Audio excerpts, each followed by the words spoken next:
Hello viewers, welcome to my channel. Class 6 के हम NCERT कर रहे थे और क्लास 6 के एनसीईआरटी से हम अपना यूनिट 4 से हम अपना लिवलीहुड का चैप्टर एक रन कर रहे थे। और इस चैप्टर में हम रूरल लिवलीहुड के बारे में जान रहे थे कि ग्रामीण जो क्षेत्र हैं, यानी जो गाँव के इलाके हैं, वहाँ पर किस तरीके से लोग अपनी आजीविका चलाते हैं। हमने उसमें जो था वो एक कलपट्टू नाम के विलेज के बारे में थोड़ा सा डिस्क्रिप्शन लिया था कि वहाँ पर क्या क्या चीज़ें हमें देखने को मिली, किस तरीके से लोग काम करते हैं, कहाँ पे हमें कौन कौन सी चीज़ें मिलती हैं। साथ ही साथ जो है वहाँ पे करने वाली एक काम, उस गांव में काम करने वाली एक लेडी से बातचीत के बारे में हमने पढ़ा। उसने अपना डिस्क्रिप्शन दिया कि उसका क्या रोज़ का काम होता है, कितना वो काम करती है और क्या क्या वो काम करती हैं। थुलासी नाम की वो लेडी थी, जो एक उम्र दराज लेडी थी, जिन्होंने अपने पूरा काम को हमें बताया कि किस तरीके से उनका काम था, उनको कितनी अर्निंग होती थी, उनकी क्या वो लिवलीहुड थी, कैसे वो अपनी ज़िंदगी चलाया करती थी, उनके हस्बैंड किस तरीके से उनको सपोर्ट करते थे, काम के अलावा वो घर के और कौन कौन से काम करती थी, इसके बारे में हमने थोड़ा सा जाना था।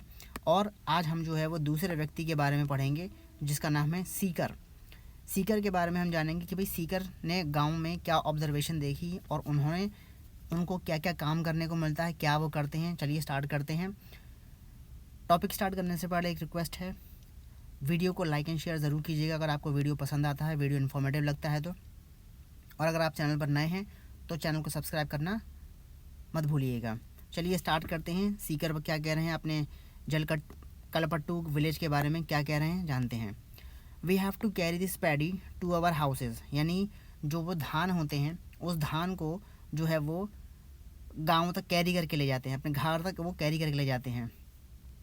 माई family has just finished harvesting our field, उनकी पूरी फैमिली ने जो है वो उस खेत की जो है वो कटाई कर ली है, यानी हार्वेस्टिंग कर ली है और अपने पूरे फील्ड की। We don't own much land, हमारे पास ज़्यादा ज़मीन तो नहीं है, सिर्फ और सिर्फ हमारे पास 2 एकड़ है, 2 एकड़ ज़मीन है। और तुलसी के पास तो कोई ज़मीन ही नहीं थी, इनके पास कम से कम 2 एकड़ की ज़मीन है। हम मैनेज करते हैं सारा काम खुद से ही करें। कभी कभार स्पेशली हार्वेस्टिंग के टाइम पर मुझे जो होता है वो दूसरे हेल्प फार्मर्स की, छोटे फार्मर्स जो हैं उनकी मदद लेनी पड़ती है, जिससे कि जो है मैं अपनी फील्ड को जो है वो हार्वेस्ट कर सकूं। यानी ये ख़ुद भी काम करते हैं और कभी कभार इनको दूसरे किसानों की भी, छोटे किसानों की ज़रूरत पड़ती है जब इनको अपनी फसल काटनी होती है, और उस फसल को काट कर इनको अपने घर पर ले जाना होता है। ट्रेडर्स जो होता है, जो व्यापारी होता है, वो इनको बीज देता है, इनको फर्टिलाइज़र्स देता है एज अ लोन के तौर पर।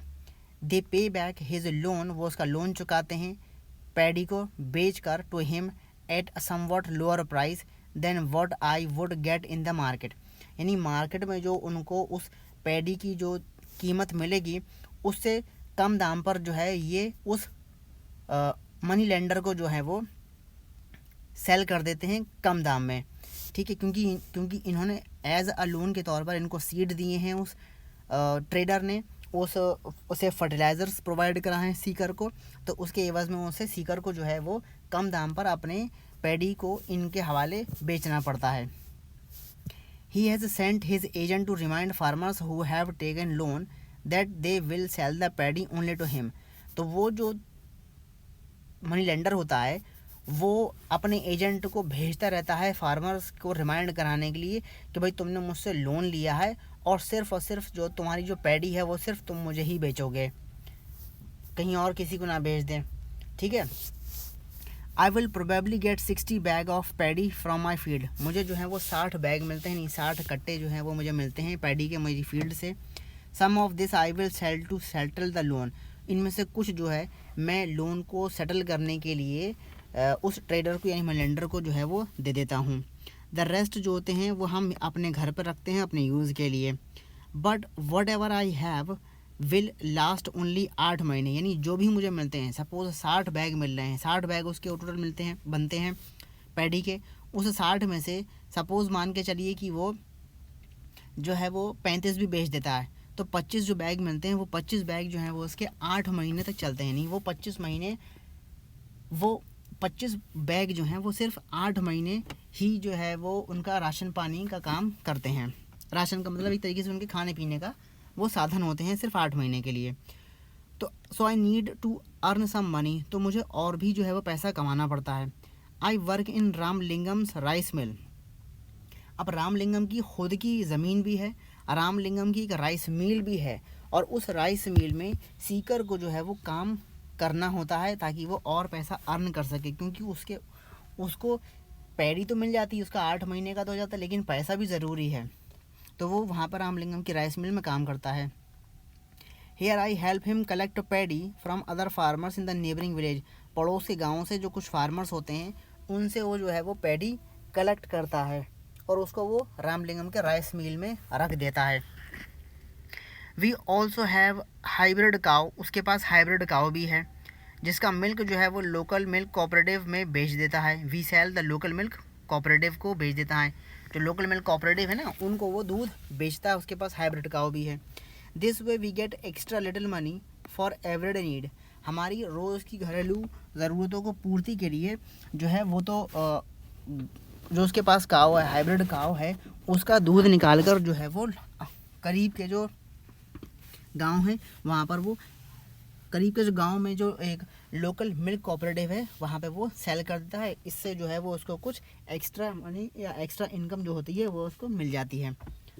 ऑन बीइंग अ डेब्ट, यानी कि जब वो कर्जे में होता है तब की बता रहा है कि उसने बताया ना कि वो लोन लिया हुआ था उसने सीड का और फर्टिलाइज़र्स लेता है वो लोन पर, लेकिन जब वो कर्जे में होता है तब की सिचुएशन क्या होती है इस बारे में वो बता रहा है कि as you have read above, जैसे कि हमने ऊपर पढ़ा, very often farmers like Sekar need to borrow money to purchase basic things like seed fertilizers and pesticide.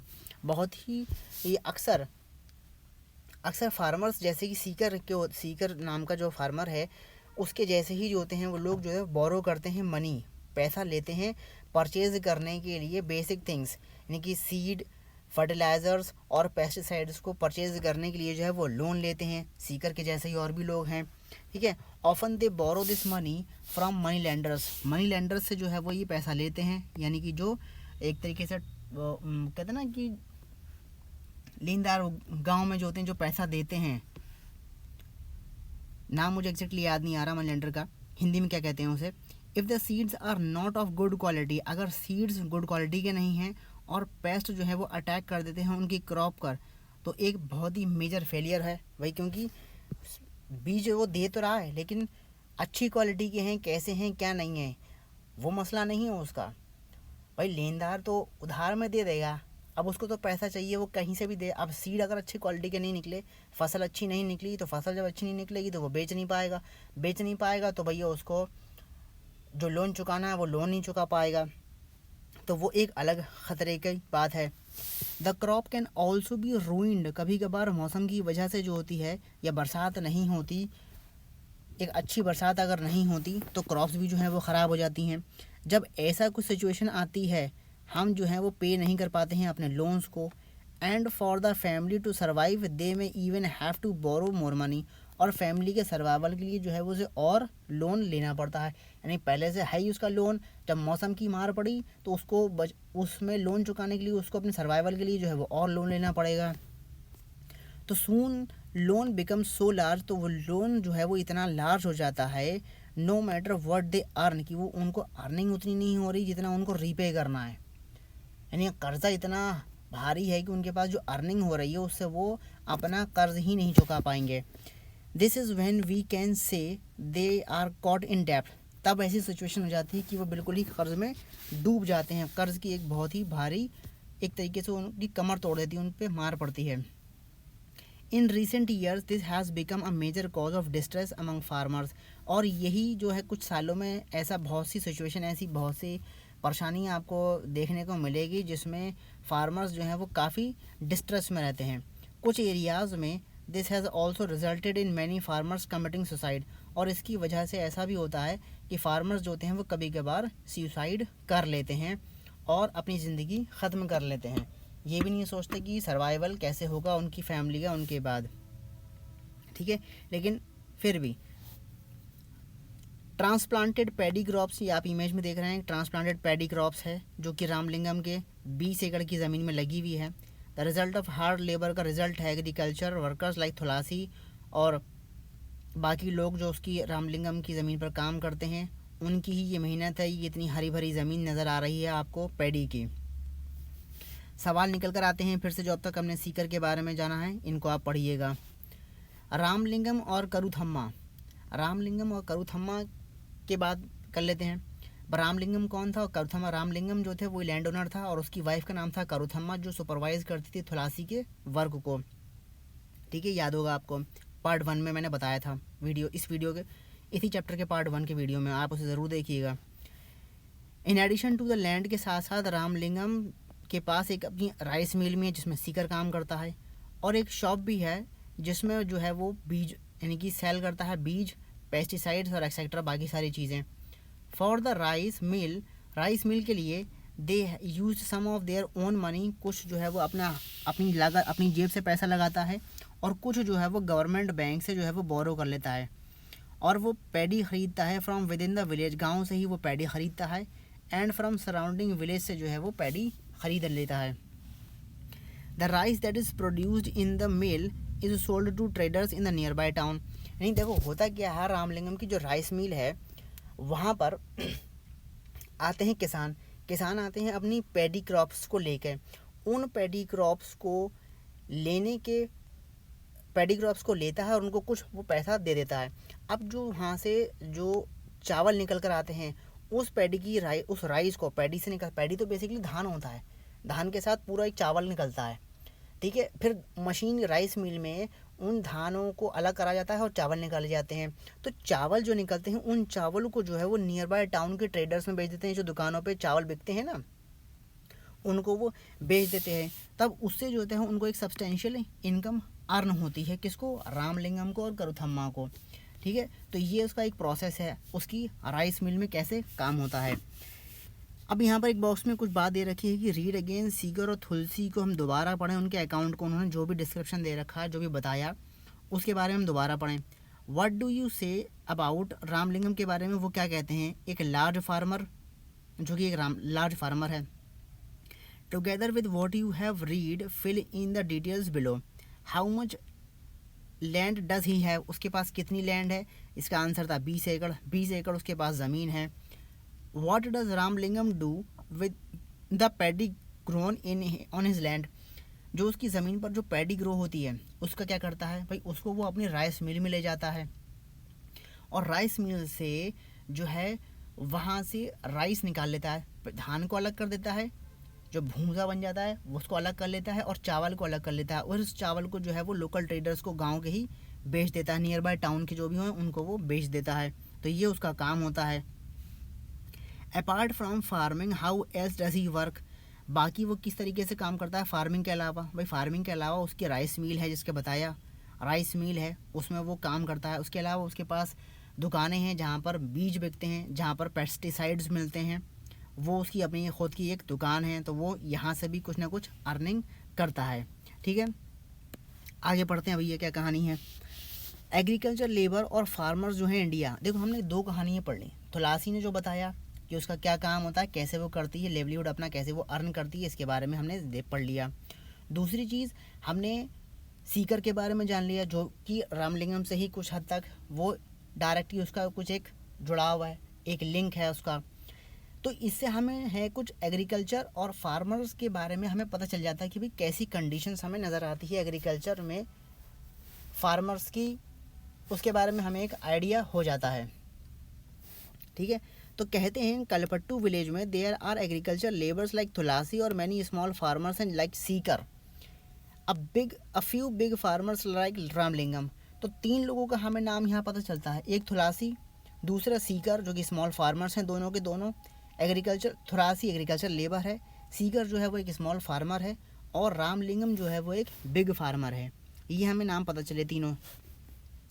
India में nearly 2 out of every 5 rural families, 2 में से 5 फैमिलीज़, कुल 5 में से 2 फैमिलीज़ जो होती हैं वो एग्रीकल्चर लेबर से बिलोंग करती हैं। सारी की सारी जो होती हैं वो डिपेंड होती हैं काम पर, जो वो दूसरों के लिए काम करते हैं, उनकी ज़मीन पर, दूसरों की ज़मीन पर काम करके जो उनकी अर्निंग होती है ये उसी पर डिपेंड होते हैं। जैसे कि तुलसी थी, ₹40 दिन के हिसाब से वो रामलिंगम की ज़मीन पर काम करती थी। Many of them are landless, इनमें से बहुत से लोग जो होते हैं उनके पास ज़मीन ही नहीं होती। एंड अदर्स में own very small plot of land, जैसे कि सीकर नाम का। एंड लैंडलेस जो वुमेन थी वो थी आपकी कौन, तलासी, और जिसके पास छोटा सा प्लॉट ऑफ लैंड था वो था सीकर, जिसके पास 2 एकड़ की ज़मीन थी। In the case of the small farmer के केस में, लाइक जो सीकर था, सीकर था, यहाँ पे शिखर लिखा हुआ है, their land is barely enough to meet their needs, यानी उनकी ज़रूरतों को पूरा करने के लिए वो ठीक ठाक ही थी। इंडिया में 80% जो फार्मर्स होते हैं वो बिलोंग करते हैं इसी ग्रुप से, कि उनके पास छोटी मोटी ज़मीन है और उससे जो है वो अपनी ज़रूरतों को पूरा करते हैं।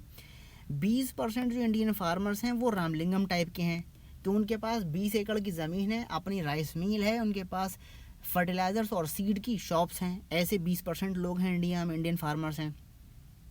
ये बड़े फार्मर्स जो होते हैं वो कल्टीवेट करते हैं ज़्यादातर लैंड विलेजेस की, गाँव की ज़्यादातर ज़मीन पर इनका थोड़ा बहुत कब्ज़ा होता है। वो इस तरीके से भी होता है कि जब लोन नहीं चुका पाते हैं ना, तो एक टाइम ऐसा आता है कि वो अपनी ज़मीन बेच देते हैं, और ऐसे जब ज़मीन बेच देते हैं तो ये रामलिंगम जैसे ये जो बड़े फार्मर्स होते हैं उनके पास ज़्यादा ज़मीन इकट्ठी हो जाती है और वो ज़मींदार बन जाते हैं एक तरीके से।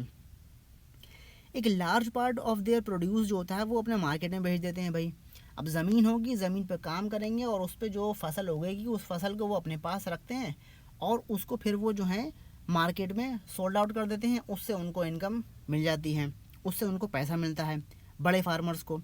Many of them have started other businesses, जैसे कि shops, money lending, trading, small factories ये रन कर लेते हैं भाई। इनके पास जब पैसा इकट्ठा होना शुरू कर देता है, ये दूसरी जगह भी जाके हाथ पाँव में चलाने लग जाते हैं, दुकानें खोल लेते हैं, मनी लैंडिंग के अपने अपने बिजनेस चलाने लग जाते हैं, ट्रेडिंग करना शुरू कर देते हैं। छोटी छोटी फैक्ट्रीज़ होती हैं, जैसे रामलिंगम की राइस मिल टाइप की जो फैक्ट्रीज़ हैं, उनमें भी हाथ आजमा के ये वहाँ से भी अर्निंग करते रहते हैं। आगे बढ़ेंगे। आगे पढ़ने से पहले हम टेरेस फार्मिंग के बारे में जान लेते हैं। भाई नागालैंड में एक टेरेस फार्मिंग है जिसका जिक्र करा गया है कि दिस इज़ अ विलेज, की विलेज है जिसका नाम है चिज़ामी। चिज़ामी नाम का एक विलेज है जो कि फेक डिस्ट्रिक्ट में आता है नागालैंड के। पीपल यहाँ के जो हैं वो बिलोंग करते हैं टू द चाकेसांग कम्युनिटी से। नागालैंड के लोग जो हैं वो एक कम्युनिटी से बिलोंग करते हैं जिसका नाम है चाकेसांग, और यहाँ पर जो होती है वो टेरेस कल्टीवेशन होती है। टेरेस कल्टीवेशन होती है, इसका मतलब ये होता है कि that a land on a hill slope is made into a flat pots and carved out in the steps, यानी कि एक तरीके से सीढ़ियों के शेप में यहाँ पर खेती होती है। सपोज ये एक स्लोप है पूरा, अब यहाँ पे फ्लैट हो गया तो ज़मीन पर काम नहीं हो सकता क्योंकि स्लोप है। अब आप यहाँ पे आप पानी डालोगे ऊपर से वो सारा बहता हुआ नीचे चला जाएगा तो सिंचाई पहुँचेगी नहीं सही तरीके से। तो वो क्या करते हैं, वो ज़मीनों को जो है वो फ्लैट करके काट देते हैं। इतना फ्लैट कर लिया, यहाँ पर ये फ्लैट कर ली, इस तरफ ये फ्लैट कर ली, तो यहाँ पर इन्होंने सीढ़ियाँ बना लेते हैं कुछ, जैसे कि आप यहाँ पर देख रहे हो। तो यहाँ पर जो है इस जगह पर जो है वो ये प्लेन एरिया है, ये एक प्लेन एरिया नज़र आ रहा है आपको। यहाँ पर जो है वो एक ये प्लेन एरिया नज़र आ रहा है, ये सबसे ऊपर का पोर्शन है। फिर उससे थोड़ा सा नीचे फ्लैट एरिया, उससे थोड़ा सा नीचे और फ्लैट एरिया आ गया, उससे थोड़ा सा और नीचे फ्लैट एरिया। एक तरीके से सीढ़ियाँ बन जाती हैं।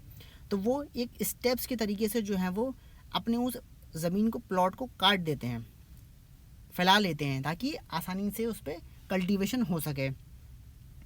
The sides of each plot are raised in order to retain water. भाई पानी को रोकने के लिए जो है वो प्लॉट को थोड़ा सा जो है वो समतल कर लेते हैं ताकि पानी उस पर जो है वो समतल ज़मीन पर रुका रहे और जो सिंचाई है वो पूरे ज़मीन पर फैलती रहे। This allow water to stand in the field, और इससे जो है वो पानी भी जो है वो रुका रहे। जब पानी रुका रहेगा तो तभी तो वो इरिगेशन सही से हो पाएगा, उस ज़मीन पर नहीं हो पाएगा। वरना अगर ऐसी सिंपल सी स्लोप बनी रहेगी तो सारा पानी ऊपर से लेकर नीचे तक बह जाएगा और ऊपर की जो ज़मीन है उस पर इरिगेशन हो ही नहीं पाएगी, सफिशेंट उसको पानी मिल ही नहीं पाएगा क्योंकि सारा पानी नीचे बह जाएगा। तो ये बेस्ट तरीका होता है राइस कल्टीवेशन को ग्रो करने का इस तरह से टेरेस फार्मिंग में। जो पीपल हैं चिज़ामी के, उनकी अपनी इंडिविजुअल फील्ड्स हैं, लेकिन उनको कलेक्टिवली जो है वो काम करना पड़ता है इन ईच अदर्स फील्ड में। ज़मीनें हैं उनकी खुद की, लेकिन वो सब मिल के काम करते हैं एक दूसरे की ज़मीन पर, ठीक है। दे फॉर्म ग्रुप्स ऑफ 6 और 8 लोगों का वो ग्रुप बनाते हैं और एंटायर जो माउंटेन साइड की जो ज़मीन होती है to clean the weeds on it and take an entire mountain side, और पूरा जो है वो एक एंटायर माउंटेन साइड को कवर ले लेते हैं और वहाँ से जो है वो वीड्स को जो है वो क्लीन कर देते हैं। ठीक है, तो वो पूरा एक प्रोसेस बता रहे हैं कि किस तरीके से काम होता है। Each group eats together once their work for the day is over. सब लोग मिल के साथ में खाना खाते हैं जब उनका पूरे दिन का काम ख़त्म हो जाता है। This goes on for several days until the work is completed.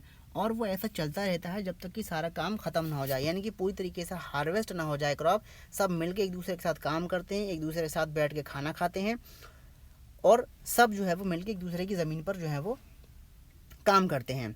ठीक है, आगे जो है इसमें कहाँ से टॉपिक स्टार्ट होगा, हम इस वीडियो को हम यहीं रोकते हैं, और अगले वीडियो में हम एग्रीकल्चर लेबर और फार्मर्स इन इंडिया जो है इसके बारे में और हम डिटेल में स्टडी करेंगे और पढ़ेंगे अपना यहाँ से कि we have looked at farming Kalipattu में हमने जो फार्मिंग देखी थी, हम यहाँ से इसको अगले वीडियो में कवर करेंगे। इस वीडियो को यहीं रोकते हैं। वीडियो पसंद आया हो, वीडियो इन्फॉर्मेटिव लगा हो तो लाइक एंड शेयर ज़रूर कीजिएगा और चैनल को सब्सक्राइब ज़रूर कीजिएगा। मिलते हैं पार्ट 3 के साथ। Thank you and have a nice day.